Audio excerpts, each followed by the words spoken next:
Hey, GLP-1 plus size community. Before we jump into the podcast, please take the time to leave us a 5-star review on whatever audio platform you're listening to the podcast on. Share your story and how the podcast has helped you. This will help us get referred up in the audio platform so that we can reach more people that need our help, our support, and guidance from our doctors. Help us get loud and change things. Are you interested in understanding GLP-1 medications like Ozempic, Wegovy, or Mounjaro?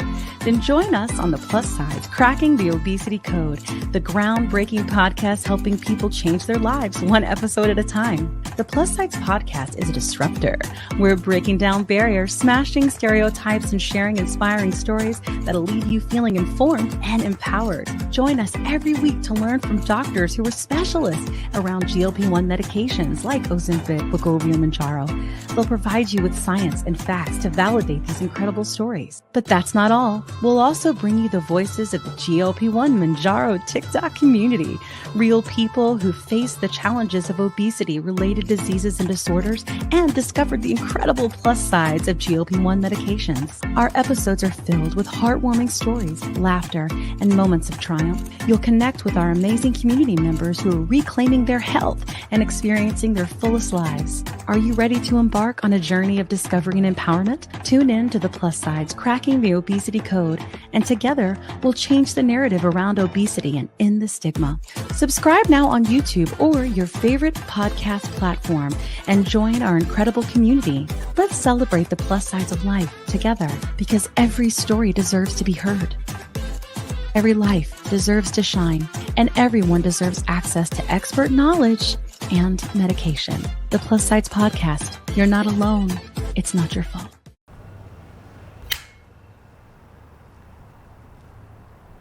"20 seconds a week to lose 20% of your weight in a year with diet and exercise. That's the power of GLP-1s through Ro. Ro helps find the medication that's right for you, based on cost, availability, and your weight loss goals. Losing weight with GLP-1s is possible through Ro. Welcome to the Plus Size Podcast. Hello, ladies. How are you? Fabulous. You look sleepy. I was sleepy, and then I had Javi Profi, and now I'm bouncing off the wall. Like I was like fangirling over our guest because I like her content so much, and like it's too much coffee too fast. I think I live on coffee and anxiety, so there's that. Sure. Same. Yeah. Just to knock myself out when I sleep or something. How was spin class, Kat? No, I just came from a spin class. I'm relaxed. I just inhaled a pork chop and carrots. Ooh, that sounds good. Have I eaten today? A little. Okay. I know that sounds bad. I had a stomach thing, which the doctor was like, maybe it's the COVID. Do you want to do a COVID test? And I'm like, it's been 5 days. What are you going to do? You know what I mean? I feel fine. I just got a runny nose and I'm getting better. The tummy thing was bad. I've made stories about it, you know, but I don't know. It was weird, but that's why I haven't eaten a lot because I've been on the brat diet, you know? Yeah. So that's what I deserve. But I've ate way more today than usual and seemed to be okay. So #winning. If you haven't noticed, PMAC is with us. So something that Kat and I are doing now is we're the hosts, but we want to make sure that we include the community. So we're going to cycle in different people from the community to be guest hosts with us, to be able to have different perspectives and stuff. So like, we just think that's important. So we're so glad to have you tonight, PMAC. And Kat, I'm also super glad to have you. So if you guys are new here, a few things. So one, you're going to see me wipe my nose a lot. If you're watching us, I don't know what to do. It's just going to happen. And two, this is a Plus Size Podcast. Where you been? We're so glad you're here. So what we do on this podcast is we focus on people that have metabolic disorders and then all the things to be able to treat that. That could be surgery, that could be therapy, that could be exercise, that could be nutrition, that could be GLP-1 medications. So the whole idea really is to make sure that we're focusing on everything. When we first started this podcast, we were very much just focused on the medicine.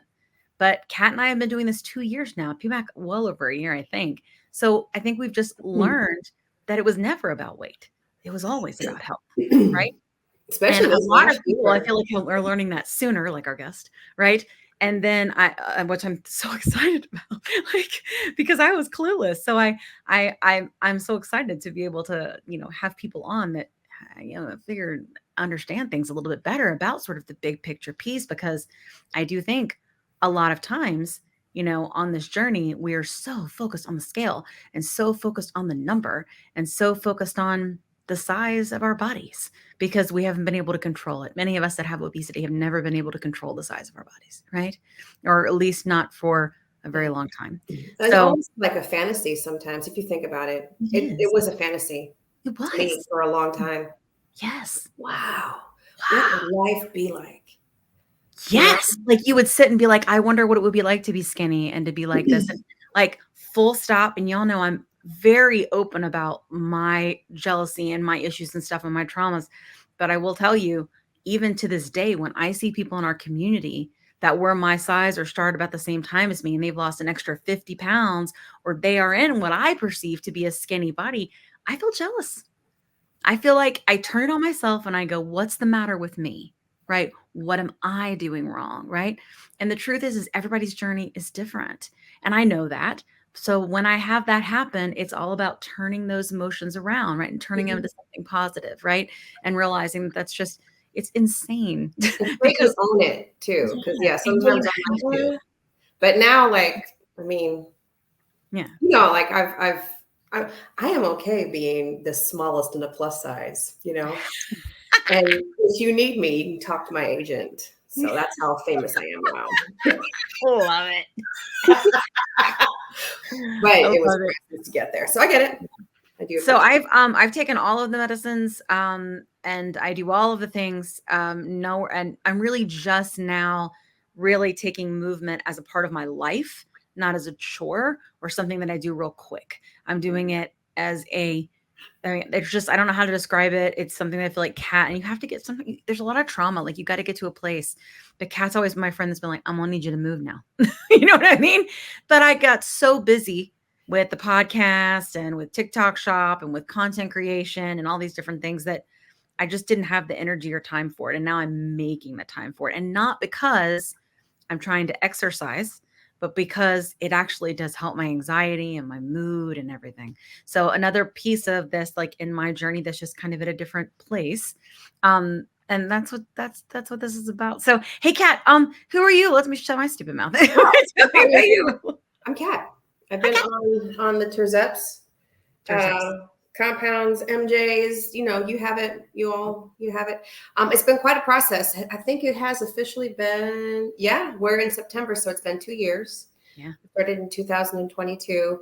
There's been a whole lot of ups and downs, shortages, PAs, more PAs, issues, insurance, shortages. So have I consistently been on an actual GLP-1 for more than maybe 4 months at a time? Not really. Yeah. But now I'm there. I've also learned it's a process. Yes. Total mind, body, and soul. I thought that I was okay, but no, we had to go back to therapies. It's not a magic bullet. No, it's a whole thing. And then that whole perimenopause. Yeah. So and like our bodies aren't static, right? Like with all the stress I was going through, I had so many stalls, and like there's lots of reasons for that, Oh, I gained, yeah. But now it's going back down again. But yeah, oh no, I've gained too. I gained over the past month with all the sadness and all. I had the sads, and then but I think I'm okay now. But that could also be because I've been on the brat diet. Maybe that's why. Reset. So, hey, V-Mac, what about you? What's your journey like? What you doing? So, abridged version. Like a maybe sometimes it might be a version. Yeah, it could be. So, I've been on a GLP-1 for about a year and 2 months. Yeah. I've been pure compound throughout the entire time. Lost about 57 pounds, and the world and the economy, I had to come off of it just because I can't afford it right now, but I'm going to be going back on it. The good news is I've been off of it for about 2 months, and really I've only gone up like 2 to 3 pounds, 5 at the most. Great. So I'm maintaining the weight loss. Which one of the things is if anybody's starting this journey is you've got to take the changes that you make and take them seriously, because over the course of time, you've now developed those habits. So if you are in a situation where you do have to go off of it for some reason, you can continue incorporating those changes that you made and not have the fear or the anxiety of, oh my gosh, I'm going to be without my medication for a short amount of time. Yes. So I agree. Yeah. And like, with it. ultimately too, like, here's the thing. Ultimately, these medications are for the few and not for the masses right now. And that's straight trash. And we don't like that. And we want more affordability and accessibility for all that need these medications, because we have obesity, because it is a chronic disease, because we are even now still learning about how these medicines work long term for this chronic disease, and because they cost so friggin' much, right? And because the issues with the shortages and, honestly, like, greed, it's always going to be something that we may be off and on. Like, that's the thing. Like, some of us may go on and then go off like what PMAC did. Some of us may not be able to get insurance cover anymore and to be able to afford it. Maybe compound eventually isn't an option.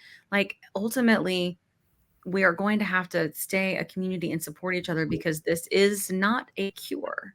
This is a treatment, right? So I think it's important that we do the best we can with the tool while we have it. And that's what we do on the podcast. So we're so glad to have you here with us. Enough of the me running my mouth. I feel like I ran it a lot. Did we not do this in a while or something? God. Oh, no. Oh, that's right. I'm on coffee. You do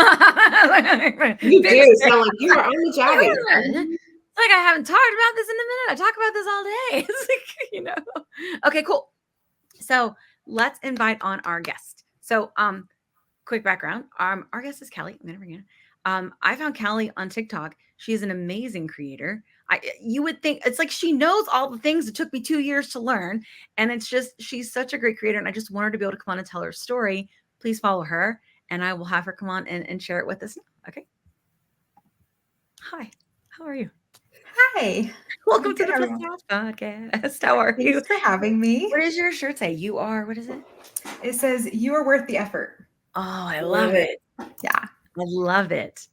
Well, good reminder. What we do usually at this point is, because in the beginning, when we created the podcast, we wanted people to have a space to be able to tell their story unfiltered, uncut, unlike being on GMA or whatever, where people were getting their bellies blurred out and just very much trivializing the experience that many of us were having, life-changing experience. It's not a diet pill, right? It's just not. Like, that's what the media thinks, especially those who don't live in big bodies. So we wanted to create a space where we could do that freely and openly and connect with others that also struggle. So Kat and I are interrupters.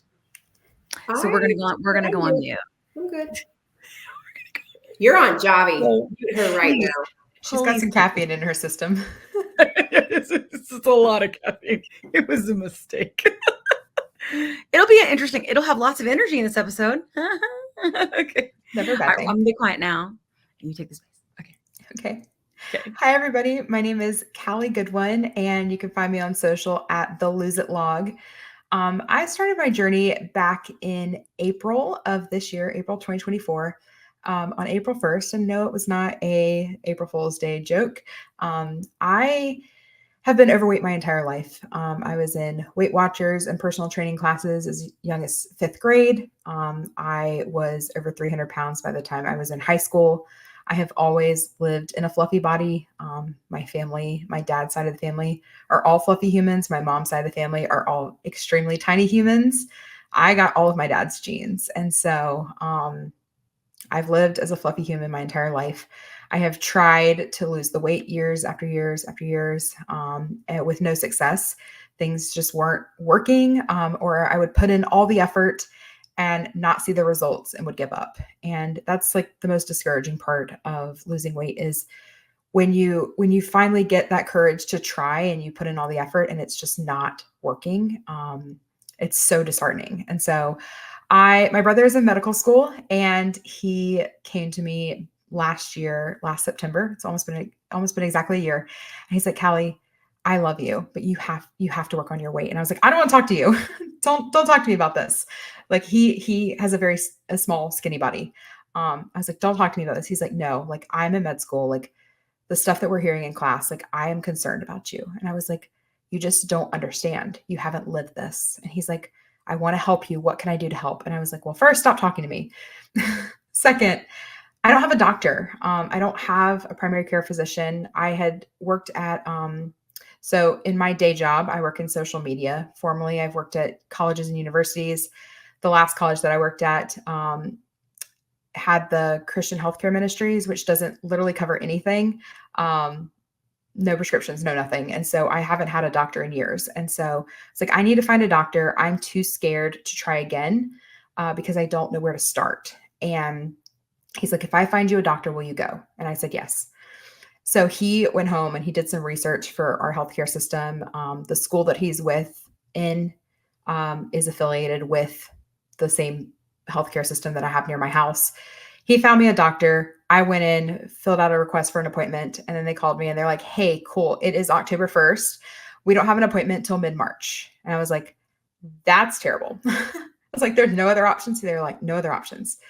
So I waited. I was like, you know what? That's fine. Like maybe this is the person I'm still supposed to see.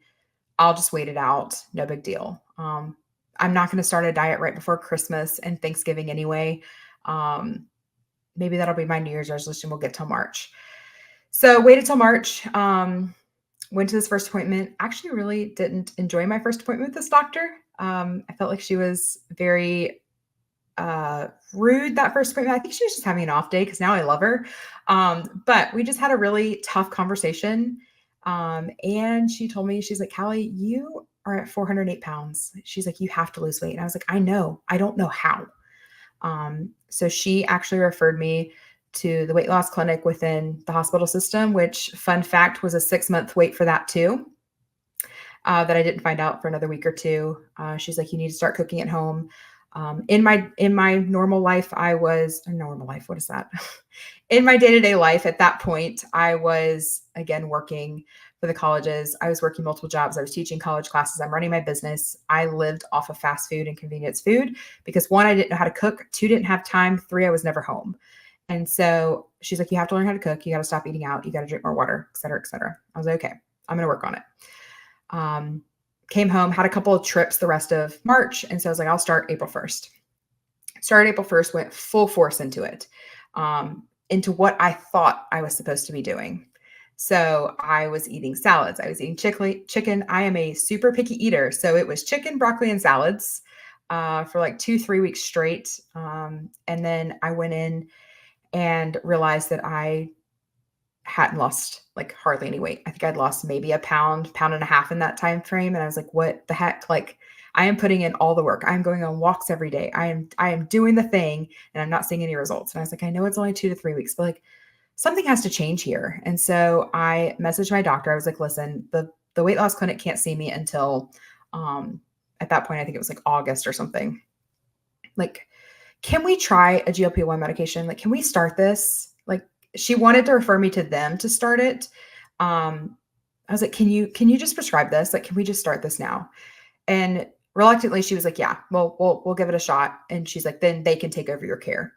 I'm so glad we didn't wait because when I did finally get to that weight loss clinic, which didn't end up being until, I think we got it moved up to like July, I walked in and the doctor walked in, handed me a piece of paper that had been photocopied 9 trillion times. That was for a 1,200 calorie diet and told me to go to the gym for 90 minutes every day of the week. And that was it. That was the most discouraging appointment, but I am so glad I did not go into that appointment first. Some other stuff happened prior that set me up for success before that appointment, but that just kind of solidified that I really need to kind of take this into my own hands, work directly with my primary care physician and go from there. And so we did. The next thing I did is I knew that I really wanted to see someone to help me learn about food. I didn't know how to cook. I didn't know like anything about how to work anything in my kitchen. I didn't know like, what do you, they say the healthy plate, but like, what does that actually mean? We don't learn nutrition in school. And so what do I need to do? Cause I don't know. Apparently what I'm doing is not working. The 1,200 calories, the salads, the chicken, the broccoli is not working. So what should I do? And so I was talking to my mom about it. And next thing I know, a TikTok ad popped up for a company that connects you with a dietitian. And I was like, cool, let's try that. typed in my insurance, which is crap insurance. And of course it ended up being covered. And I was like, okay, that's magical. I guess this is what I should do. So I picked the first appointment I could, literally like, I think a day or two later. I was like, I'm not giving myself any time to back out of this. And I had my first appointment with her, and that was the moment that things changed. I told her that I was on a GLP-1 medication.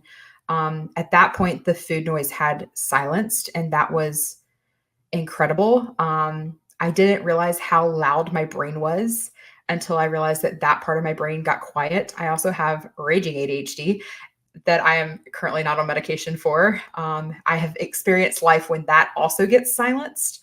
And so I was like, oh, there is more noise here. And so that was cool to like be able to silence that enough to be able to work on identifying like what is my relationship with food? What does this look like? Where do I go from here? And so I started working with her. We started meeting once a week. It was over Zoom. So it worked perfect with my schedule. And she slowly taught me about macros, and she taught me about how food impacts our body. And she took into consideration that I was on a GLP-1 medication, and we kind of worked through things. And that was between getting on a GLP-1 medication. I'm on Mounjaro. Between getting on Mounjaro and meeting with a dietitian, those are the two like game-changing moments of my health journey. Because without either one of those, I would have quit months ago.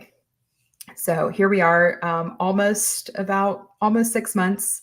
And I just hit 50 pounds down today, which I have never been able to lose more than about 10 pounds in my entire life. And so I started sharing my journey on TikTok. I had a TikTok for my small business that had too many followers for me to comfortably share about my health journey there.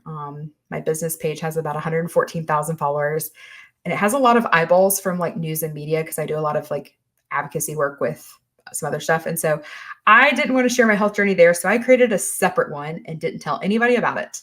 The goal was that it was a place that I could vlog my journey for my own accountability, but like the people in my life didn't have to see it until a few weeks later when they all found it. And like, so did half the world, it felt like. My TikTok is now up to, I think we're at 83,000 followers, and my Instagram's at 35,000 followers.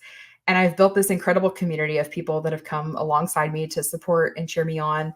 It's a lot of people that are also on health journeys, and being able to share my authentic journey of what I'm going through. It is truly authentic. It is pure chaos. Like, if you've ever watched any of my cooking lives, I meal prep live on Sunday nights at 7:30 Eastern on TikTok. And it is 4 hours of pure chaos. Should it take 4 hours to meal prep? Absolutely not. Absolutely not. But it does, because we talk forever about all the different things and go on so many tangents. And it's been so cool to be able to connect with people in that way. I think this last week we had 33,000 people log in at some point during that live, which is absurd, because that probably was the most chaotic live I've ever done, as we meal prepped some very random items, because I did not come with a plan. But I think that's like a big synopsis of my journey. It's been fun to be able to share it online. I've gotten so much more comfortable in sharing my story and acknowledging like where I was, where I'm going. My goal is, I never tell people that I have a certain goal weight. My goal is to get healthy. And for me, I know that is, I need to lose about 200 pounds. And so in my head, my goal is to lose 209 pounds, because I want to be under 200. Anything under that, like, I just want to find what's healthy for me and my body. But I know that we're not healthy now. We're getting there. We're 50 pounds down. We're a quarter of the way there in about 5.5 months. And I'm looking forward to continuing the journey and seeing where it takes me. But yeah. Awesome. I wanted to know, I remember you were making, you made a TikTok recently about another like diagnosis or ailment that's kind of rare that you had. And I just was wondering if you would mind sharing. You would be surprised how many people listen and they're go, oh my God, I've got that too. And relatability is so important on this channel. Absolutely. So I was recently, in the last couple of years, diagnosed with Durkheim's disease, and that has been a whole situation. I first started having symptoms in 2015. I was having severe abdomen pain. It wasn't my ovaries. I have PCOS. I've had ruptured ovarian cyst. It was not that. It was like under my skin, but it felt like stabbing. I had x-rays, MRIs, CAT scan, ultrasound, colonoscopy, endoscopy, literally anything and everything they could do, we did. I saw 7 different doctors. And by the time I got to the end, the last doctor told me, he's like, honestly, Callie, I think you need to go see a therapist or a psychiatrist, because I think this is in your head. Like, I think you're just wanting attention. There's nothing wrong with you. And I was like, I swear it feels like somebody is stabbing me in my side, and it's on my left side. And there's no organs there. Like, if it was on the right side, they could be like, oh, it could be your, what is over there? Your appendix, stuff like that. It's not over there. It's on my left side. There's nothing there. And so I finally found a doctor that was willing to do exploratory surgery, because I was just sobbing all the time. I was also terrified that maybe there was something wrong in my brain that was sending like false pain signals. And then it became like a psychological thing that like I was spiraling. And so I found this doctor. He did exploratory surgery. I woke up from surgery and I asked them, I was like, did you find something? And they're like, oh yeah, they took him out. And I'm like, wait, what? Started sobbing. They had to calm me down because I was hysterical. And they took out a lipoma the size of a baseball out of my left side of my body that nobody had caught on any of the scans. And so lipomas are just like fatty, like encapsulated balls, as much as I understand. They should not cause pain. They should not cause issues, but with Derkim's disease, they do. So doctors like, oh my gosh, there was stuff here. We don't know what it is. It's just a lipoma. Move on with life. That immediately cured the pain for about a year and a half until it came back. And it actually came back in like a little bit bigger and like more area. And so went back to that doctor and was like, hey, can you do surgery? He's like, no, you're too big. I don't feel comfortable doing this surgery. Like, we were kind of at the like wit's end previously. He's like, I don't feel comfortable doing surgery on you anymore. And so I was like, okay, well, I got to find somebody, because again, like stabbing pain, like I can't live like this all the time. Found a new doctor. He did surgery. Again, at this point, we didn't know it was Derkim's disease. We were just trying to figure out like, why the heck is this lipoma causing pain? Like, it shouldn't cause pain. Did surgery, met with another doctor, and I'd scoured the internet for anything I could come up with. And so I found all this research on Derkim's disease, and that, what little research there is. I found a Facebook group that when I read it, I was like, that is what I have. And like, I know, like, you have your Google doctors that like patients take stuff in. They're like, I think I have this, and are like crying wolf, or sometimes like outlandish claims. And I was like, I like, please just listen to me. Like, I think this is it. And she took 1 minute to read it. And she's like, you found it. Like, you found the needle in the haystack. And so there is currently no treatment or cure for Derkim's disease. There's actually very little doctors that are studying it. Most doctors have never heard of it. And so the treatment plan right now is that I just have to do surgery every couple of years to remove these lipomas. So I've had 3 surgeries so far. My last one, they took out 7 because, oh, fun fact, when you take them out, they grow back multiplied, because if it wasn't bad enough that there's no medicines or like no treatment or cure for it, they come back multiplied. So that's fun. I was actually, the insurance plan that I got this year, I got a plan that would cover surgery because I thought I was going to need surgery this year. And I've noticed that in the past 6 months, I have not had as many flares as I was having prior to getting on the GLP-1 medication. And so I'm not saying that is helping it, but it's also, I'm not also saying that it's not helping it. I think that there's something there between the weight loss and the medicine. Like, something has changed in the last few months, and I am not actively seeking a referral for surgery at the moment, when I was getting close to that 6 months ago. And so that's encouraging. But yeah, it's super rare. A lot of doctors don't know about it. Autoimmune disease? It's in the same like general family of like lipedema. And I haven't really like looked at the newest research and to see what else has come up in the last. I had surgery in 2022 was my last surgery. So we were coming up on that like 2-year mark, and it's like, oh, it's time for another surgery. But I would rather. Many people in our community that have autoimmune diseases have said they've had less flare-ups. Yeah. I don't. It probably could be. Again, I haven't I haven't looked a ton into the research and like what they're now classifying it as, but it is, they definitely haven't had as many flares as usual. And like flares usually just feel like stabbing pain in my abdomen because that's where they're located. People can get them on their arms, their legs, their back, they're anywhere on their body. And it's under the skin, sounds like, for everybody. It is. I know I've seen people that have lipomas, I'm saying it right? Like on their body, like on the outside, and they can see it and remove it, but this is under your skin, right? So this it's under your skin. I can literally pinch my skin and feel them. I mean, there's not one on my arm, but like I can pinch my stomach. I can fully feel it. And so when I go in for surgery, my doctor is like, okay, where are they at? And he takes an expo. I pinch it. He draws a circle, and then he goes in and removes them like that. They're not super deep, but they are deep enough that they do require like going under for surgery. But I think we took out 7 this last time. Some of them were golf ball sized.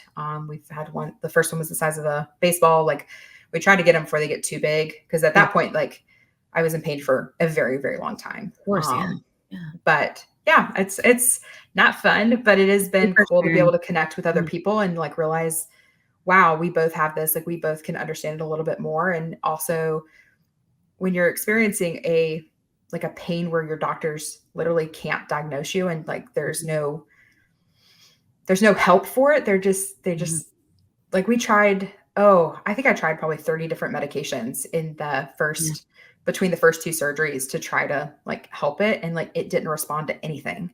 Wow. And so, we've had people come on the show before and talk about even like fibroids, like either being, I don't know about shrinking like urine, because we can't be careful with the claims and stuff, but like being smaller or less flares up or less pain, like because like the inflammation reduction, all those different things. So like, I hope that they do more studies on those things, because it would be really great to get more indications for treatments for people. Because like if you could go 5 years in between surgeries, like wouldn't that be worth it? I know people always tell me, they're like, so how are you going to feel about like loose skin? And I'm like, listen, I've got like 15 different incisions down my stomach because of stuff. Like I'm not worried about the loose skin at this point.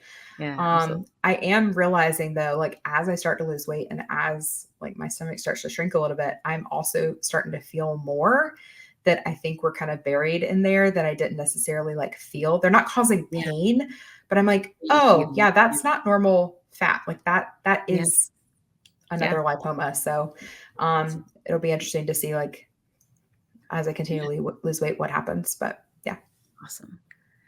Well, awesome. Thank you so much for sharing. And I will put like this information in the shows, because one day, who knows when someone's going to be searching about this disease, just when they're going to find this. Hopefully, if we do our SEO right. And we're not really sure. Kat took some classes. She seems to be figuring it out. Like so, but thank you so much. If it's okay, we're going to have Dr. Rosen come on. So Dr. Rosen's bariatric surgeon, and he's been on the show several times. And if you would like to stay with us and be a part of that conversation, we would love that. Yeah, sounds great. Great. Thank you so much. Well, hello, Dr. Rosen. Oh my God. Guess who's back? Guess back who's again. Back again. Exactly. That's right. He's back. I know. You've been a busy bee. I think we went a whole season without you. Yeah. I went underground. That TikTok ban just pushed me underground. I can't believe what I just learned. I can't believe what I just learned from Callie. That's like so valuable. I never heard of Durkheim's disease as a surgeon, and I take out tons of lipomas, so that was very interesting. I'll comment on a couple of things that just jumped to mind right away. First of all, I don't think it's the anti-inflammatory process, the autoimmune thing. I think that lipomas, when they are growing, you can get pain sometimes from the capsular spread, the strain on the capsule that is holding in that fatty mass. And so our body can feel a stretching pain quite sharply. And so that might be one of the things. And there might also be some skin nerves in the vicinity that are being compressed.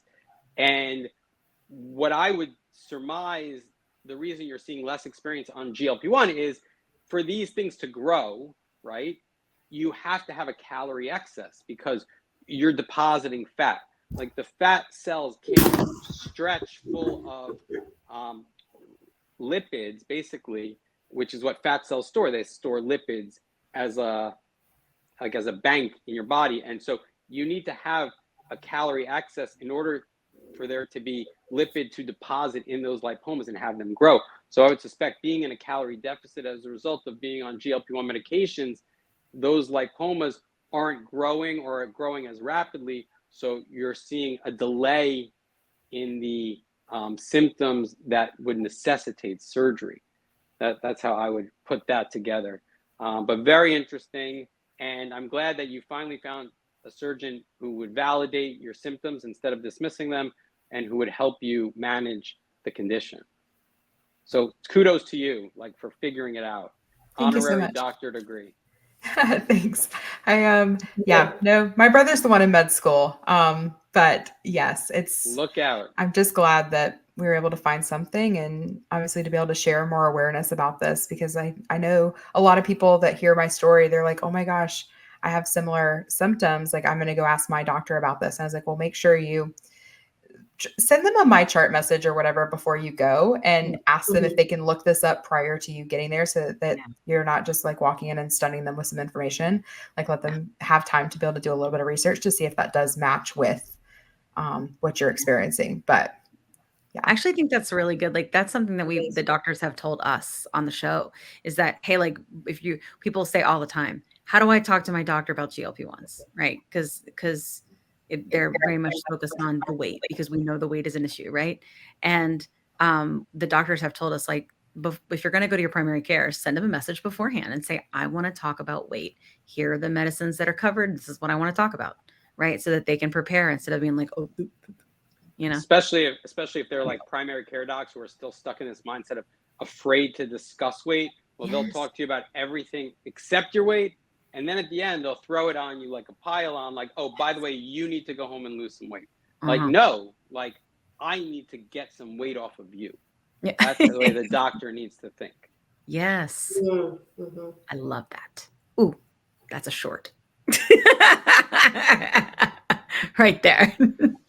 So, Dr. Rosen, I didn't even do our intro. So I said, hey, this is Dr. Rosen, blah, blah, blah. But some people don't know. So, like, here's something we kind of talked about when you first got here in the beginning, in our pre-show, which I should start recording, because we hear good stuff there. But we were talking about how people get on this journey, and they, in my experience, right, they very quickly, when that noise goes away, and that, like, immediately they're like, holy shit, I have to know everything, right? Yeah. And they need as much information as possible, right? And so they, for like 6 months to a year, like, just are trying to get as much knowledge as possible, because there's some sort of solution to something that has plagued them either for their whole life or a very, very long time. So what happens is we just kind of keep replenishing people that come to the podcast. So we get messages from new people and people midway through. We have loyal people that'll always come, you know what I mean? That just love what we're doing and love being a part of the movement and contributing and all those things. But we're always getting new people. So I would love, even though you've been on the show so many times, I would love if you could kind of tell us a little bit about who you are and how you help people. Sure, absolutely. So my name is Dr. Daniel Rosen. I'm on socials as Dr. Daniel Rosen. That's Dr. Daniel Rosen. And I am a bariatric surgeon, as well as a board certified specialist in obesity medicine. And my practice surgically used to be 70, 80% bariatric surgery. And what I found was that a lot of people who had obesity also tend to develop hernias in their belly button, hernias in their groins, hernias in their diaphragm, where their stomach starts to push up into their chest, because there's so much intra-abdominal pressure. As their abdomen expands, the muscles are holding things in, and the pressure is looking for somewhere to escape. So I do a lot of hernias, and then GLP-1s came along and like rocked my world. Like, oh my God. It was so hard to convince people to get surgery, because this miracle cure came out. And so you can either fight it or you could join it. So I decided to join it, and, got trained in these GLP-1 medications and other weight loss medications. And it's been a major part of my practice, and also a major passion of mine in terms of advocating for people with obesity, educating people with obesity, and getting the word out on social media. So that's kind of how I came into this and how I got a chance to meet you lovely ladies. Love it. Love it. There's a couple things that I feel like from one of the episodes, it's one of our top performing episodes. If you haven't seen it, season 1, episode 5, it's called Fat and Lazy. And we named it that. We talked about it at the time for the title that I was saying, guys, legitimately, I am telling you 2 years into this journey, there is no such thing as fat and lazy. Okay. Case in point, first of all, I don't like that thing, but I did it on purpose to incite, right? Callie has a bazillion businesses and a bazillion accounts and a day job, and she struggles with obesity. Okay. Yeah. You start curing people with obesity, or you start treating their actual disease, right? Their biological dysfunction. They are boss. They always were. They were just sick people that need medicine. And I will go to my grave saying that. Like, at the end of the, there's no such thing. So there's a short, bam, right there. who were Preach they it. were misjudged. Yes, Misjudged 100%. by people with skinny privilege. Yes. And when I say skinny privilege, I mean that they didn't have to fight to lose weight. So when you don't have to fight to lose weight, you think other people don't have to fight to lose weight. And the only reason they're not losing weight is because they're not putting in any effort at all, which is a complete misread and such a narrow view of the world, where you think everyone experiences things the way you experience things. Yes. It's just wrong. So I've always said that the majority of obese people probably eat cleaner than I do, because they've had to, just in order to slow their weight gain, because they have so much genetic predisposition to gaining weight, and because their bodies are programmed evolutionarily to retain calories in a much stronger way than someone who doesn't deal with obesity is programmed. Yeah. We talked about, and I will tell you, in my journey, episode 5 for me was a big one, because you're a surgeon and because I've had lap band surgery. Right. And we were talking about how mine had failed, and how once I had gotten pregnant and gotten it out, I gained the weight back. I couldn't get it off. And honestly, a lot of it was because I was honest with you. I have BED. I've had BED my whole, like, as long as I can remember. And I specifically told you about it on the show. And you said you didn't have the tools, Kim. Right. You know, and I was just like, don't cry. You know what I mean? And that's true, because it's all about the next tool to be able to help with the chronic disease. Right. And I remember telling you, like, I used to tell myself the negative talk. You are so pathetic. You have all these privileges so many people don't have. You've had surgery. You've had this. You're so pathetic. Right. Because you just continue to eat smushy food and drink when you eat and all these things. You're so pathetic. And then what you told me was, that's actually just your brain, Kim, because you have obesity. Right. Nothing changed for you. The lap band just did a restriction. It was just trying to do behavior change for you, but you have a disease and nobody freaking told you that. You know what I mean? And that was a big deal to me. And I remember on that episode, that people haven't seen it, we'll go through it again.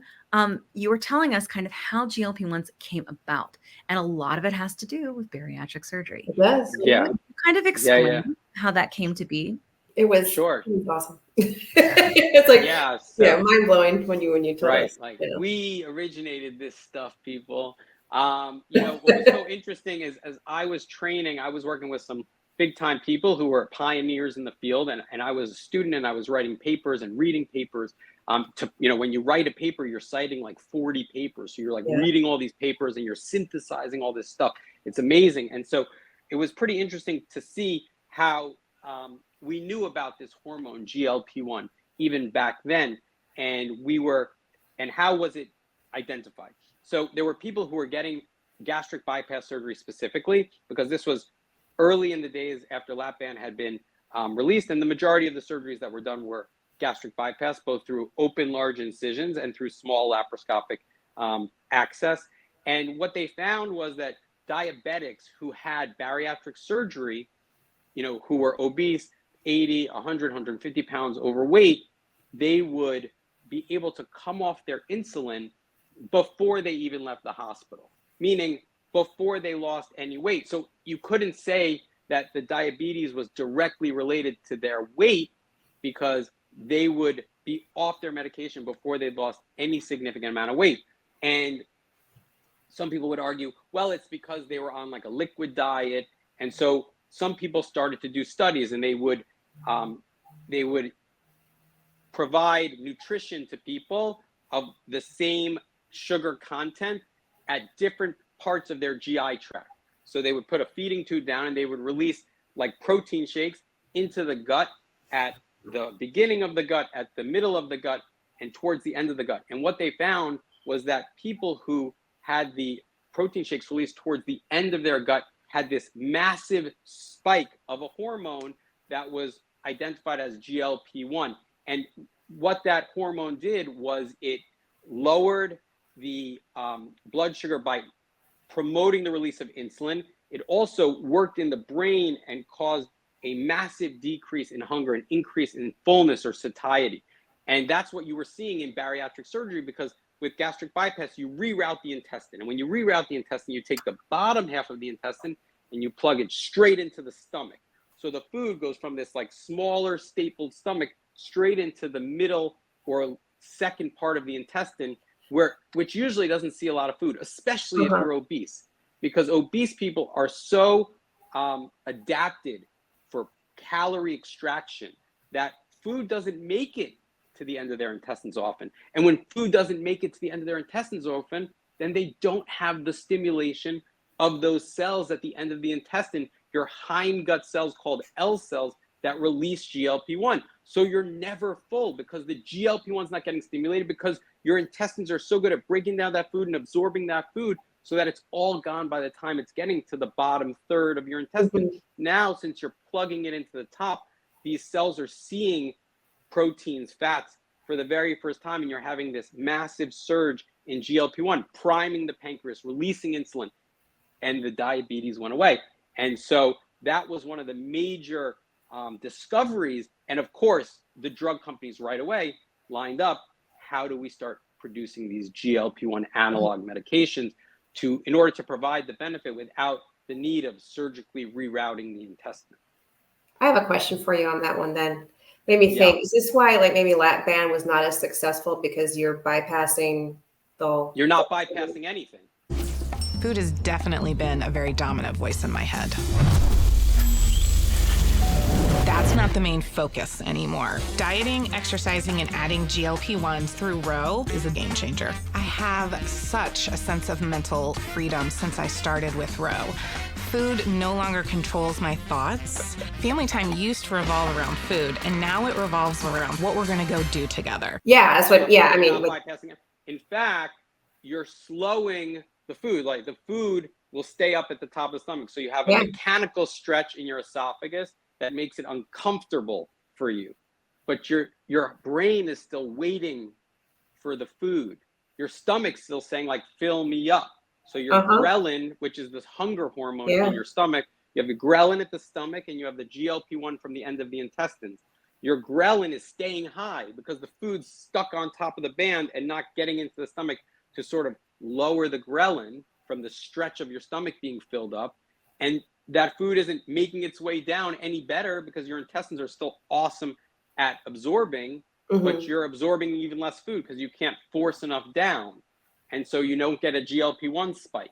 So that's why the lap band ended up being the worst of the bariatric surgeries. With a sleeve, at least you have a big drop in ghrelin, because the part of the stomach that makes ghrelin, a lot of the ghrelin gets surgically removed in a sleeve. Yeah. And even with a sleeve, you see GLP-1 activation. Why? Because the mechanical crushing function of the stomach as a skinny little banana now isn't there anymore. So the food will pass through the stomach in a more whole state, and the intestinal enzymes that break it down can't access all the nooks and crannies because it's still sort of stuck together. Yeah. So it will make its way farther down and stimulate those L cells in the end of the intestine to release GLP-1. So it's really like band, sleeve, and then the bypass operations in terms of weight loss, resolution of diabetes that you see. All right. So see, Kim, that's you were real technical. It was you really didn't have the tools, Kim. Yeah. It's true. Yeah. That's fascinating. Yeah. So we put ourselves out of business, basically. But like, here's the thing. And that's one of my questions. Here's the thing. There are some people, we have friends that were 600 and 700 pounds when they started in this community. And they have done a combination of GLP-1 treatments, either in before and then surgery and then after, or surgery and then lost the weight and then added GLP-1s. Like, it seems like this whole idea of possible combined therapy is something that's becoming more commonplace. Like, what do you think about that? Absolutely. Like, if you're a bariatric surgeon that's not utilizing these medications, then you are way behind the times. It doesn't make sense for me to operate on someone who's 400 pounds and have such a high complication rate when operating on them at 320 would make surgery easier for me technically, make recovery easier for them in terms of getting out of bed, getting active, and things like that. The liver is going to be smaller, which I have to move out of the way to get to the stomach. So to lower operative risk, it makes perfect sense to utilize these medications. And then to prevent regain, which is a big Achilles heel of a lot of surgeries and a lot of patients who undergo surgery, these medications can be very effective to sort of putting patients back into that early post-surgical phase where it was so easy, the weight just came off. They experience that again because those hormones, spikes are replicated again. That high GLP-1 they had at the time, right after their surgery, over time fades, and we become accommodated, to certain signaling. And the introduction of the medication, years after surgery, can take someone's brain right back to that sensation and that experience of quieted food noise and increased fullness that helps them lose weight. Yeah, I remember one time I know what it was. Kat goes, so it all comes down to hormones, and you go, no, it all comes down to the brain. Yeah.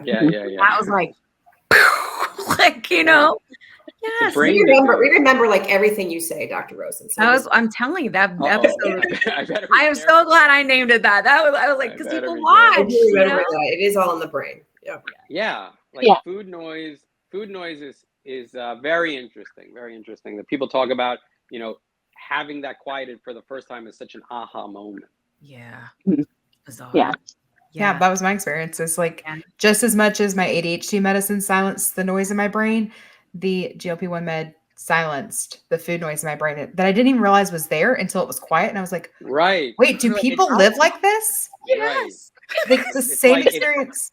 If you grew up next to the L train, I don't know if anyone is old enough to even know what an L train is, but if you grew up next to elevated train your whole life, and then that thing stopped running, all of a sudden you'd be like, oh my God, it's so quiet. Like you never knew that noise wasn't supposed to be there because it had never not been there. Totally. I do remember go ahead, Callie. I'm sorry. I explain to people too on my lives and stuff.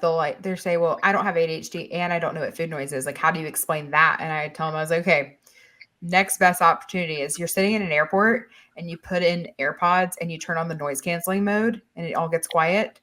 That is also an example of how, and people they're like, are you exaggerating? I'm like, no, literally no. No, it is. It gets so quiet in my brain. I'm like, I literally thought I had a stroke. It was very similar. And I moved up kind of slow, and then I was like, here I am, Cam. What you done now? Took another diet pill. Now you're the next diet thing. Done broke yourself. Then I went, oh shit, I can hear myself talk. I was like, what just happened? You know what I mean? It is. And I remember saying to myself, this was literally when I knew I was going to launch the podcast because I knew it would help people, right? I said to myself, are we going to squander this opportunity or are we going to do everything we can? And I said, I'm going to do everything I can. And I didn't just mean for me, I meant for as many as I possibly could because I wanted everybody to understand it is not their fault. That to be able to heal, one, your relationship with food, and two, your relationship with yourself, that is a gift. And everybody deserves that. Everybody deserves that's heavy, no pun intended. No pun intended. No, I still get a little breakthrough. I call it breakthrough because I talked to Dr. Joy about this too. Yeah. But I think it's. I also take other medications to stop. I will also say that but it's still kind of. I have, therapists and group, coping mechanisms. So they do work in sync. So sometimes if anybody out there is like, hey, this is not fair, I still experience weird cravings or noises, it happens, but you're still so much stronger than without them. So yes. Yeah. I see a dietitian. That's good. Go ahead. Yeah. Go ahead, I see a dietitian, and I also see a therapist. I've been seeing a therapist for years. I think every human in the world needs to see a therapist. Like, every single person needs somebody to be able to talk through and like verbally work through life, your history, experiences with somebody who is trained to help you walk through that versus like just a friend or family member. But anyway, people ask me all the time, they're like, how do you feel about like your relationship with food? I'm like, well, I'm working on that in therapy and with my dietitian. And between the two of them, like I've never felt so comfortable in this journey because we're approaching it from medicine, knowledge, and therapy. Like all of that together is equaling a really successful experience that I always also tell people. They're like, well, if you only cut out this or you only did this, like you'd lose weight faster. I was like, wait, hold up. The goal is not speedy weight loss. I want sustainable life change. I want this to be the last time that I lose this weight. It is. I'm so confident in that, but I've never been confident in that before. And so I am thankful for the like multi-directional approach to this, but also just encouraging people, like the goal is not speed, it's sustainable. And so you have to do what allows you to still be able to experience life and be able to enjoy like trips and stuff. Like I just went to Nashville, which I didn't take a ton of food with me. I took like my little breakfast shake or whatever, but like we ate out every meal and I came home and I still lost weight because I made healthy decisions while we were at the restaurants, but I also still got to enjoy myself and have me a hot honey chicken sandwich in Nashville, like the staple. Hot chicken. Yeah, I had to. Of course. But also that's great. Like everything in moderation. That's what people in small bodies been yelling at us forever, right? And we were like, I literally can't do that. Like because of all those reasons Dr. Rosen just described is not possible. And then when I fail to have everything in moderation, I beat myself up and talk bad to myself, right? I know you got to live, and you got to take advantage of the tech. You know, it's your responsibility to live your healthiest life. And if there are things out there like therapy, like nutritional education, like GLP-1 medications or surgery that can help you get there, you know, that's your responsibility to take the ownership and utilize all these great things that are out there. No one gets a medal for white knuckling it and failing, you know, but like if you take advantage of all of this access and education on social media, you know, dramatic and magical things can happen. Yeah. Oh, Callie, you bring up a really great point because we know this medication because we've been around the bend, we've studied it, we've learned from Dr. Rosen and so many others. The concept of learning about this medication and people just wanting to get on it as quickly as possible is that people think it's a quick fix. And that's why Kim does her podcast. We're all trying to learn. And I love that you're able to share that aspect of being able to go on your vacation and still partake in what other people would consider real normal life. Now we're able to. And that's one of the things that when people come on this medication, and Dr. Rosen, you can speak to this, is people have this mindset of, let me get on this dose and let me get up to the highest dose as quick as possible because people equate higher dose, more weight loss versus let me take it slow and low dose so that way I don't eventually cap out on this medication. Like from the personal perspective right now, I'm taking a break from the medication. So I feel like my body might need a little bit of a reset to resume the medication. So the main question that I think is important for people either in this journey or starting this journey is, does the GLP-1 ever actually stop working? Yeah, how scary, right? So I think that our bodies are programmed to become accommodated to something over time. And like I talked to you about, if there's a constant noise, over time you don't hear it the same way. You tune it out. And your brain is made to tune out something that's there for a long time at a certain level chemically because the receptors become downregulated. If you always have the same high level of something for a long period of time, your body doesn't need a lot of receptors out there. The receptors that you have will be filled, and your body knows that the medication is there. And so what we see with people on GLP-1 medications is you will see the highest weight loss typically in the beginning when they start a certain dose, and then that weight loss over time becomes less and less. And at some point the weight loss stops, and you can even see weight gain on a given GLP-1 dose. You know, you talk about capping out. So I see some clinicians who will put people on an increase every month, regardless of the weight loss. And that makes me crazy, because then those patients come to me and yeah, they've lost a lot of weight, but they have nowhere left to go. It's like a ladder and you're standing at the top rung and you have nowhere to go. And what I like to do is I like for people to lose weight at an appropriate rate. I don't mind if they lose weight fast in the beginning, but I won't push them up until they're not losing adequate weight on a given dose. So as long as someone's losing a pound a week, for me, that's fine. And even if it's not a pound a week, we'll have a discussion and say, like, how do you feel on it? Do you feel like it's still working? Is it giving you what you need? Maybe you had a vacation and didn't lose weight that month, and that contributed. Maybe you have stressors and you're not working out. And, you know, if you put in a little, you know, if you feel like putting in a little more effort in this next month will lead to a successful month, I want to give a patient that chance, you know, and often they surprise themselves and they do have, you know, an increase in the weight loss the following month, despite staying on the same dose. So I always want to keep a patient on a medication dose as long as it's working. And then that will help.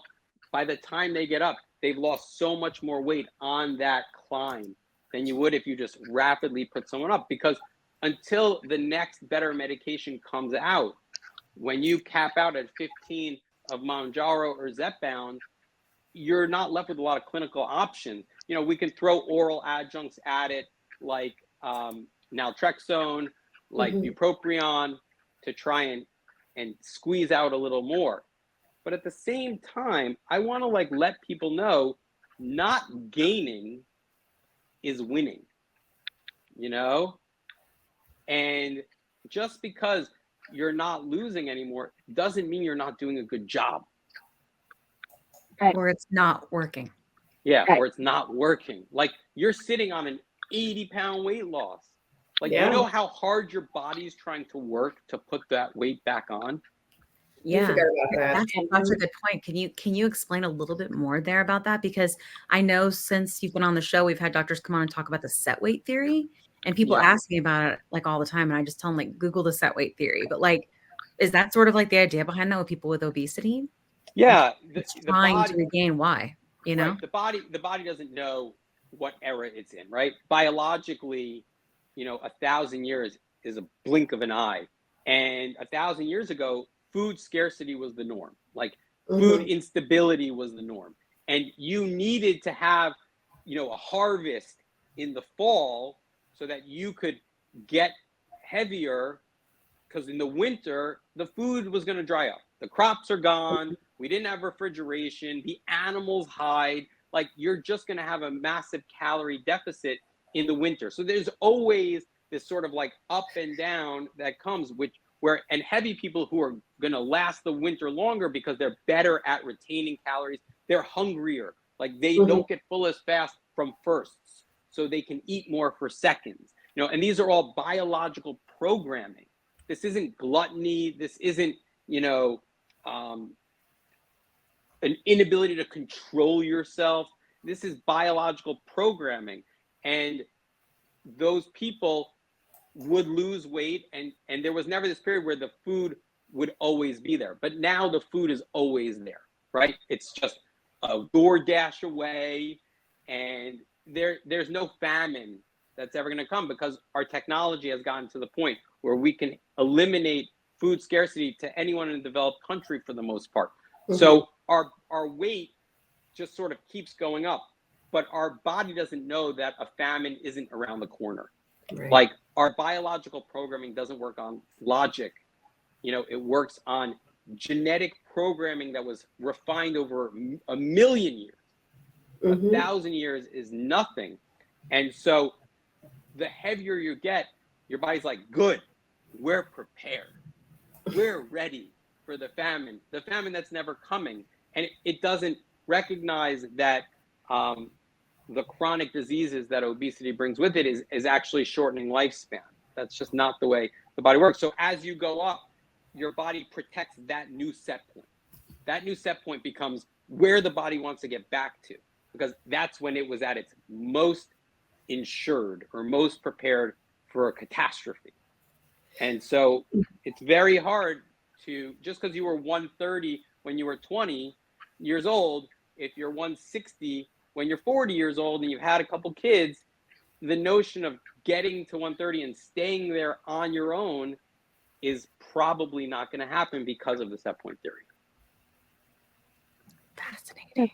Everybody, anytime you send us a message and say, I'm not losing weight anymore, I'm at a stall, I've lost 80 pounds, I want you to listen to that clip. Okay. Yeah. Yes. Because that is so important. You live regardless, your body is still diseased. It's just not, it's not a cure. You know, you talk, Callie, you talk about you're going to do it right. You know, you're going to do it right, and you're going to do it once. And I wish that will be the case for you. But I have enough experience with this disease to know that, you know, challenges will rise and your body's programming will want to exert itself. And you may find yourself needing to revisit all of those great things that you're learning now on your current journy. Yeah, for sure. I mean, going back to the doing everything you can piece, Callie, like, I feel like I didn't do that. I in the beginning, I didn't know what the hell I was doing, girl. She's like, she's such a sweet babe, isn't she? Like us. I'm so true. But she's doing all the things that, like, I didn't learn until like a year in, incredible. Right? No, it's so it's cool. Amazing. Like, so inspiring. Like, those are the things Totally that can inspiring. for sure set you up to success. And then I think it's just a matter about, like, what's that next thing, right? Like, because I know that this is a chronic disease and we want people to accept it as that, because it is, right? Yeah. But it's like, ultimately, at some point, your body's going to fight you again, right? And then it's like, okay, so what's the tool now? I'm using these tools that I can control. What's the tool that we can have with my doctor? I've got the food. I know how to eat, right? I know how to move, right? What do I do now? What am I doing with my brain fighting me? Is there a different kind of medicine? Is there a combined therapy? Is there surgery? Like, all of these different things. Like, that's why we need options. Because up until now, it's really, no offense, doctors, and that's kind of all it's been, is surgery, right? Like, it still is considered the most effective thing in terms of the data, you know? Yeah. Yeah, I was considering that too. Like, because beforehand, you know, I was doing all the things except binging. Yeah. You know, I could white knuckle a few, like, you know, good 5-6 days, and then I can't take it anymore. And so, but that's what this medication has done. It's taken, and what a difference it's made. The relief of that white knuckling thing, that's big. Did you see Jillian Michaels recently, by the way? I know she's your favorite on News Nation. I don't know if you saw it, because I'm going to spill some tea real quick with the doc. Listen, so Jillian Michaels goes on News Nation and she's all like, exercise. You if you're just going to eat less, you don't need to be on this and blah, blah, blah, right? All the things. You know, so patronizing. You don't live in this head. Luckily, though, there was an obesity doctor on the show, right? And not till the end, but she was like, no, because one of the guy was like, well, hey, listen, like, and this part I thought was like key, and I'm hoping this conversation's starting to like get better. But he said, can it be that sick people need the medicine and also that the food is straight trash? Like, can't these two things be true together? Totally. And nobody said anything. I wish you had been on the show, because you would have been like, yeah. Like, well, also, it's like she gets paid to exercise. You know, the notion that Callie was told to exercise for 90 minutes a day. It's like, what reality is that person living in? Right. Like, not only are we not necessarily programmed to love exercise, and it's a challenge, but who has 90 minutes a day? Plus, talk about, what do they say? What's the saying? Eat less, move more. Is that? Yes. You know? But what they don't understand is it's like move more, eat more. Yeah. So because your body, when you burn calories, what do you think your brain tells your body to do? Like it will make you hungrier. Made me so much hungrier. You will eat more calories over the ensuing 3 or 4 meals to replace calories burnt through exercise. The data is unequivocal that exercise is not a weight loss treatment. You know, like people say you make your abs in the kitchen. Yeah. That's true. It's true. Because exercise does not achieve weight loss, because whatever calories you burn, your body will be driven to replace, unless you have a chemical that you're injecting to stop your hunger, or you've had surgery and your stomach is now this restricted tube that cannot accommodate the number of calories your brain wants you to replace. Yeah, so true. Yeah, and one of the doctors did jump in, and I think it's the first time that I've ever. I agree. I think it's the first time I've ever heard a doctor, like on anything kind of mainstream, I mean, close, where she was like, here's the thing. What you don't get is someone that's been overweight for a really long time. They have severe insulin resistance. And I was like, hallelujah. She said it. She said it, right? Which goes back to all that stuff you were saying in the beginning, right? And she also said exercise makes people who have insulin resistance even more hungry as well. So right. And leptin, leptin, your fat cells produce leptin, and leptin is the body's mechanism to try and control your weight. It's actually, it does have a way to try and kind of keep you in a narrow range. 3,500 calories is 1 pound. And with the amount of calories that we eat in a year, to only gain 5 pounds or 10 pounds when you're consuming hundreds of thousands or millions of calories, shows that the body's staying in like a 99%, rate of taking in what it burns. So leptin is something that works with ghrelin and GLP-1 to sort of limit the intake, but people who have insulin resistance have leptin resistance. Just like I talked about that noise. If you have a lot of obesity, if you're carrying a lot of fat mass, you're always having a high leptin level circulating through your blood. And so your brain tunes it out after a while because it's used to that weight being high, then that weight coming down in the winter, in the famine. But because it never varies and it's always high, your brain has just completely tuned it out. So leptin resistance goes hand in hand with insulin resistance. Yeah. See, it's so complicated. People like that need to quit being like, it's just the food. It's just eat less. It's just mood. Like, stop. Like, go look at the science. And she's like, but studies say exercise. And I'm like, I'm just going to poke you in your eyes. Like, I can't even, this woman. Like, stop. I just love it when I think it was either the anchor or the doctor clapped back at her and said, but you would lose money if people did GLP. And then she was like, I could be like Weight Watchers. I could Dr. Rosen, you have to go back and watch it. She goes, I want to be on the right side of history. I'm not kidding. It was a quote. I was like, my brain. She did say that. Yeah. I mean, what's so ironic? I know. I was like, it's so ironic because she's so obviously on the wrong side of history. Obviously. Like, but that's the thing is some personalities, right, will never, ever, ever say, you know what?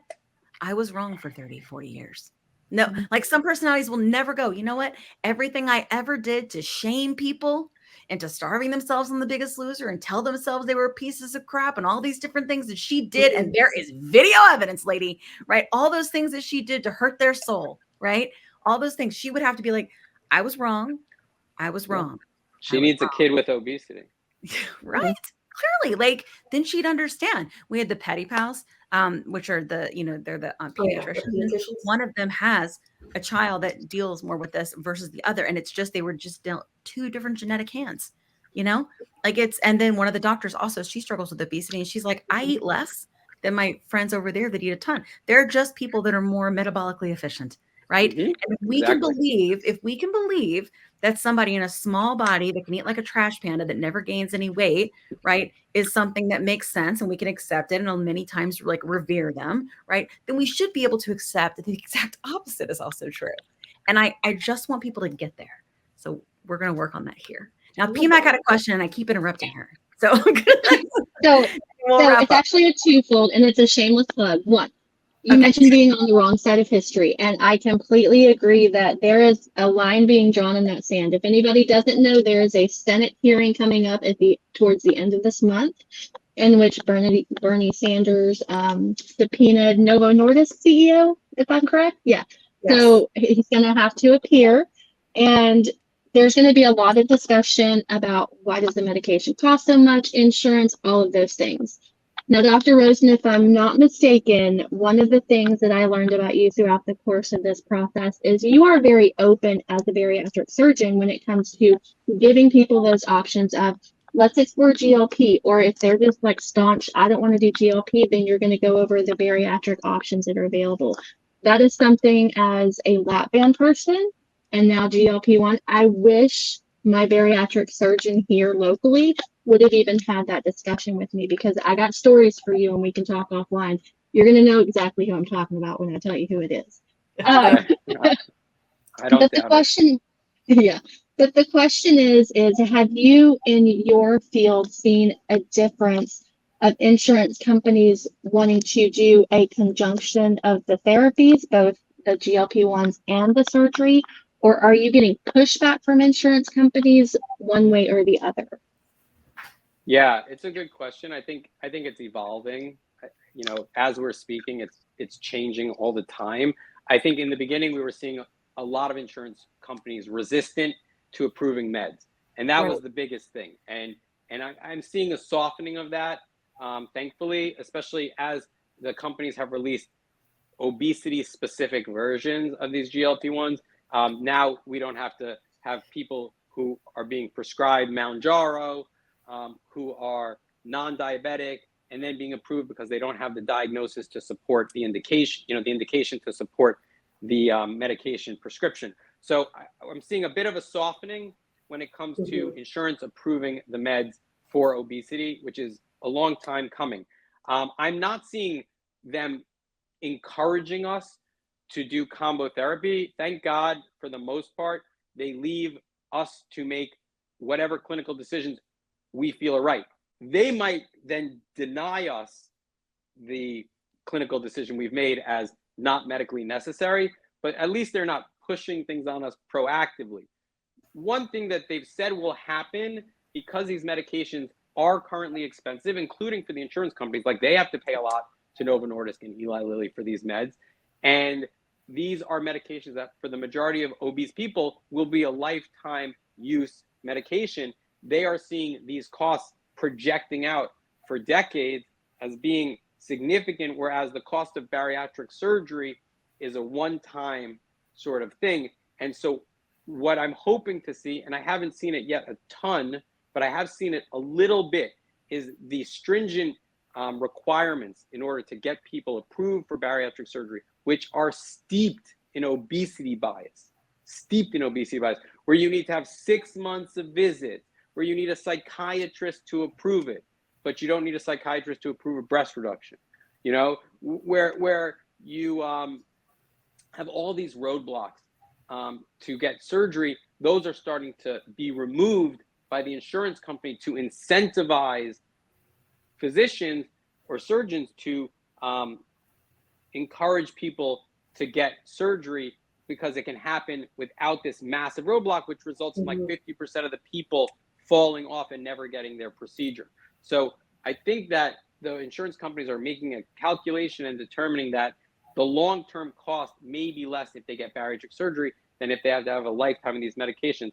Now, of course, people will have to factor in that 50% of the people who get bariatric surgery are going to go back on meds for weight gain down the road. So there's no perfect answer for this, but you can bet that the insurance companies are going to look at the numbers and the dollars and pick whatever saves them the most money for their shareholders, not necessarily what's in the best interest of the patients.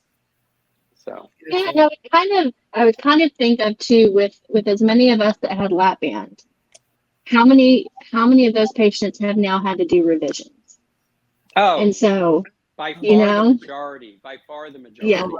I mean, it's been cliche for 8 years, 5 to 8 years, I take out more lap bands than I put in. I mean, if there are surgeons putting in lap bands in more than 5% of their patients, they're not following the latest data and the science in terms of providing their patients with the best care, because it's so fraught with long-term complications. It provides the least weight loss of all the surgeries. It's like someone really has to twist my arm for me to put a lap band in them. They have to tell me, like, the only thing I will accept is a lap band for me to put in a lap band. It's nothing I ever suggest. The balloons, same thing, because the balloons won't give you nearly as much weight in 6 months as GLP-1 medications will, and it will be at 50% or less of a cost, even if you're paying out of pocket for compounds.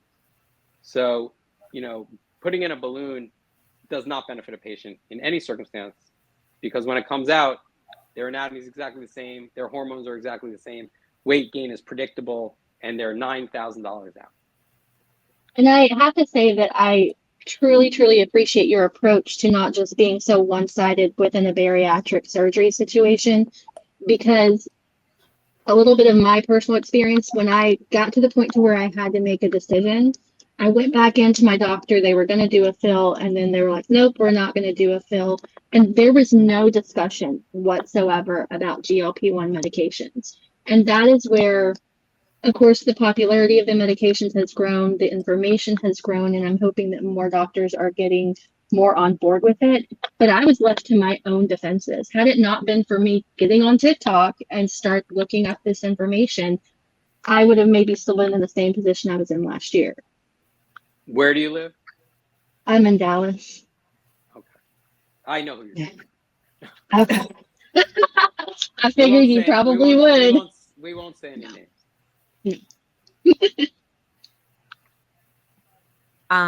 I think I have a really good wrap-up question, but I was going to let Kat ask it because she wrote it.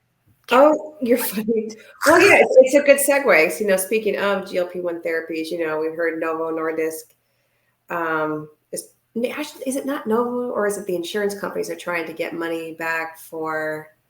Oh yeah, Ozempic off label. No, this was Anthem. It was Anthem. That's it. Mm-hmm. Yeah. Educate me. I'm listening. Educate. Oh yeah, you haven't heard? How have you not heard, Dr. Rosen? Jeez, don't you watch my TikToks? Jeez, listen. I told you I've been underground. I know. Listen, sometimes it's necessary. I went underground for a month. Yeah, I had to. So what's just like the Ninja Turtles? So the article that came out was on Bloomberg, and it said specifically that Anthem was trying to come after doctors who had written specifically Ozempic off-label for weight loss. And the doctors are like, wait a minute. Like, there's nothing illegal about that. There's nothing wrong. What does it mean to go after? Asking for millions of dollars to be returned. Out of the doctor's pocket? The doctors. They're like, we didn't take the money. In what scenario is the doctor making money from the prescription? Like, they want someone's money, right? The doctor is seeing the patient. The doctor is, giving their best advice. The doctor is delivering clinical care, which may include a prescription in their estimation that would benefit this patient, even if it's an off-label application of that medication. But they are not earning money from writing that prescription. That would be illegal. Yeah. And even if, they were doing something unethical, which off-label prescribing of a incredibly successful medication for obesity, prior to the application of a diagnosis-specific use for that medication is certainly not unethical. But even if a doctor is doing something unethical, then they should be investigated. They can have sanctions, license suspensions, but you can't expect to claw back money from doctors who are out there trying to advocate and do right by their patients. Right. So I can't imagine that actually happen. Yeah. I could imagine that it's a scare tactic. Yes. That the insurance companies are putting out there, just like the drug companies put out scare tactics about using compound medications to preserve their market share. The insurance companies who are paying for these medications are putting out scare tactics to decrease the number of prescriptions that are being written for these medications while there's a shortage. I can imagine that. I can't imagine it ever went through. And at the end of the day, we have medical licenses in order to provide care to our patients in the best way we can. And if there's a medication that has been determined to provide benefit, even though it wasn't developed for that purpose or reimbursed for that purpose, we are only doing our jobs by prescribing it. Absolutely. And how common is that for doctors to write something off-label, for example, right? So we know Ozempic and Wegovy are the same daggum thing, right? We know Mounjaro and zepbound are the same thing. We know Victoza and Saxenda are the same thing, right? So how common is it for, I mean, and we know, like, I do remember like learning like 25% of insurance companies, that's it, are covering the obesity versions. So if insurance company isn't requiring a specific diagnosis or PA, why can't you prescribe something off-label that you know scientifically with data will help your patient? Right. You know? It's like Wellbutrin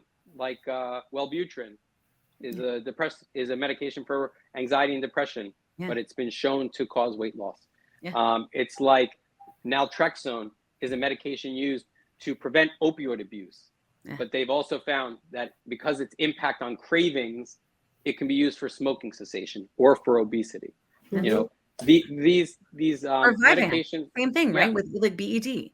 Right, exactly. So it's not an indication that the drug was developed to treat, but through data and studies, it's been proven to help other indications. You know, it happens all the time. And it just shows that a doctor is paying attention to the studies and to the data that's out there because they want to give their patients every opportunity they can to impact their disease states. So it happens all the time, and it's a mark of a good doctor if they're willing to go beyond these rigid determinations for a medicine. You know, and PMAC, you talk about how your doctor won't prescribe these medications. Maybe it's because they weren't trained, you know, when they were back in med school in the Stone Age to write for these medications because they're not comfortable with it. Well, then get comfortable with it or refer the patient to a doctor who is comfortable with it. GLP-1 evangelist. That's what he said. Get comfortable or refer to a specialist. Had enough of these yahoos. Preach it. Enough of this foolishness. Optum needs to get on the right page of history also. All of them do. It's insanity. Like, karma's coming for you. I'm telling you, like this whole Jillian Michaels thing and like pairing up with this guy who's like clearly a politician because he cannot answer a question to save his life. They're like, he's like, but I'm asking you, like the reporter on that News Nation was like, I'm asking you, can't both be great? Can't these both be true? And he's like, that you're giving me a complicated, loaded question. He's like, no, let me repeat it. It's really simple. Like it's, you know, but nobody would admit it because he wanted to like push the agenda. And now she's partnering with him. Oh, it's the food, you know, and it's just ridiculous. And like he said that it says on the box, this is a lifetime medication. No, it doesn't. Like it, you know what I'm saying? Like it's a lifetime disease, unfortunately. But then there's a lot of stuff going around like, oh, you're on this for life. Like it's like it's fucking crack. Sorry, I'm just saying it. Like that's between you and your doctor. Yes, that is a decision for you to make with your doctor because the insurance company should not be trying to decide, right, what you need for medical care. They don't have a license, you know? So that's why we need our doctors. They have a license to profit. Yeah, they do. Clearly. Bunch of garbage. Well, the plus sides is going to go to the hearing in DC. And we have shirts. We have shirts that say make GLP-1s affordable and have our logo and then a little QR code that you can scan and go to our website that I made in Canva because I don't know what I'm doing. But we're going to go and we're going to stream and we're going to be there. We're going to get comments. And we're going to have the community feel like they're a part of this. Like, because ultimately, if we're quiet, right, which is what many of us in a big body have felt like we had to be, right, then people are going to make decisions without us about our futures, right? So we have to be present. And so we're going to go and we're going to be there and we'll tell you how it goes. So stay tuned. Yay. I might come too. Now I'm getting gassed up. I'm getting amped up. Yeah, you're not that far. Will you come? You're what? It's like 4 hours, right? A 4-hour drive. Cancel your appointments. I could do it. You can just drive down the street. I'll just be there with a megaphone. Bernie Sanders, right? On the corner. Yes. Bernie Sanders has, I mean, you know, it's everybody, right? But it's a Senate hearing, and he's having, you know, they're really trying to negotiate with them to be able to get these things on Medicare for the Treat and Reduce Obesity Act, right? So they're trying to make this. So it's next week, and it's on Tuesday, and it's like 10 o'clock in the morning. So it's in DC, you know, and the CEO of Novo Nordisk is going to be there. So that's what it is. Cool. Yep. Be there, people. Advocate. Yep. Yes, come join me if you're into it. Like, we'll post this early so people will come, or we'll make. Yeah, I'd be there in a heartbeat if I wasn't going to be in LA for a conference on the other side of the country. I know, because you know I love me some DC advocacy. Listen, I think I've been up there 10 times in the last year. I don't follow you anywhere else, and I need to know everywhere to follow you. Yeah. Okay. And we need people to push it out. I will not be, unfortunately, be able to make it, but I will be pushing all of. Yeah, you'll be here. You'll be here getting everybody on board. We'll do lives, and so get people riled up. Let's get people riled up. I told Kim I want her to sit in the back, just like right behind the person who's being interviewed, and I just wanted to hold up a sign that says, "I matter," something to that effect. Be like, why does it cost me this much? Just be in every single camera's like purview. Yes. So I'll find a way. I'll be in a box. Little story off that really quickly. It's totally off topic, but I was in DC with TikTok for the Senate hearing last year, and I was sitting right behind Shochu, the CEO.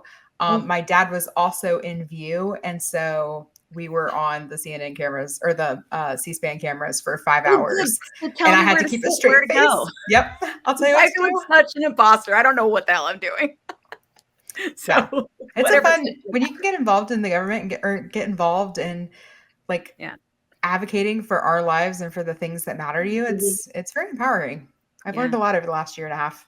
That's awesome. Well, anything you want to share, I'd love to hear. Cause like, honestly, this is the first time, like for anything, it's just like, my husband was the one that said, he was like, look, ultimately we're doing things that are helping people. And that's great. He goes, but a lot of those people are never going to get up and do this thing. And we need to do that for them. It was his idea. He was like, we need to be there.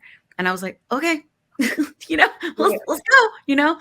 So we're going to go. I'm taking my kid too.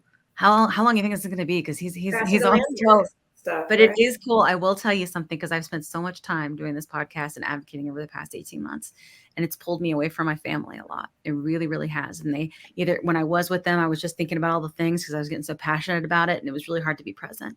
And my son went to school, and he went and said to his teacher, I want to get more apples in the cafeteria because I think we should have more apples, because he likes apples. He's autistic. So he really loves apples. And he was like, we should have them. It should be a thing. Like, we should get them. So he went and created a petition and got my autistic child and went and got all these children to sign it. And the teacher sends me a message and tells me this, right? And then as soon as he got in the car, I figured it was like for a project or something, because I didn't really know what was going on. And he said, no, Mama, it's like you told me, you've got to teach your kids to advocate. Right? So it's the ripple. All of this is the ripple. And everyone listening right now that shows up or doesn't show up or comments on this post or shares it out, that's is community. That is advocacy. Every single person that contributes in any way is a part of the movement if it affects you. And if you stand up in some way, in some form, and say it's not okay and how it should be. And that's what we're trying to do. Now, I don't know what the hell I'm doing, but I'm going to show up and try. I'm just a marketer, from Georgia. I don't know, but we're going to try. You never know. You got to start some good trouble. We're trying. Yeah. Well, I hope you come. Message me. We'll see. Okay. I mean, if I'm not there in person, I'm there in spirit. Of course. Yeah. And that's okay, right? That's okay. All right. Well, this has been a lovely episode. I know we went about over 15 minutes, but thank you for staying. I appreciate it so much. I think we covered some good ground. Yeah. So glad to be here. So glad to see everyone and meet everyone. Oh, always great to talk to the Dr. Rosen. The Dr. Rosen. And Callie, thank you so much for contributing. Thank you, Callie. And thank you so much, PMAC/Priscilla, for coming and being our guest host this evening. I appreciate your contribution so much and your perspective, because it's important. Okay. All right, everybody. Peace out. We'll see you in 2 weeks. Actually, we'll see you in DC if you're watching. Okay. Hasta la pasta. Goodbye. Bye.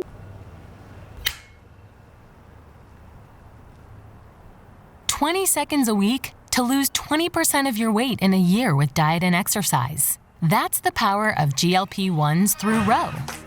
Ro helps find the medication that's right for you, based on cost, availability, and your weight loss goals. Losing weight with GLP-1s is possible through Ro. Are you interested in understanding GLP-1 medications like Ozempic, wegovy, or Mounjaro? Then join us on The Plus Sides, Cracking the Obesity Code, the groundbreaking podcast helping people change their lives one episode at a time. The Plus Sides podcast is a disruptor. We're breaking down barriers, smashing stereotypes, and sharing inspiring stories that'll leave you feeling informed and empowered. Join us every week to learn from doctors who are specialists around GLP-1 medications like Ozempic, wegovy, and Mounjaro. They'll provide you with science and facts to validate these incredible stories. But that's not all. We'll also bring you the voices of the GLP-1 Mounjaro TikTok community, real people who face the challenges of obesity-related diseases and disorders and discovered the incredible plus sides of GLP-1 medications. Our episodes are filled with heartwarming stories, laughter, and moments of triumph. You'll connect with our amazing community members who are reclaiming their health and experiencing their fullest lives. Are you ready to embark on a journey of discovery and empowerment? Tune in to The Plus Sides, Cracking the Obesity Code, and together we'll change the narrative around obesity and end the stigma. Subscribe now on YouTube or your favorite podcast platform and join our incredible community. Let's celebrate the plus sides of life together, because every story deserves to be heard. Every life deserves to shine, and everyone deserves access to expert knowledge and medication. The Plus Sides Podcast. You're not alone. It's not your fault.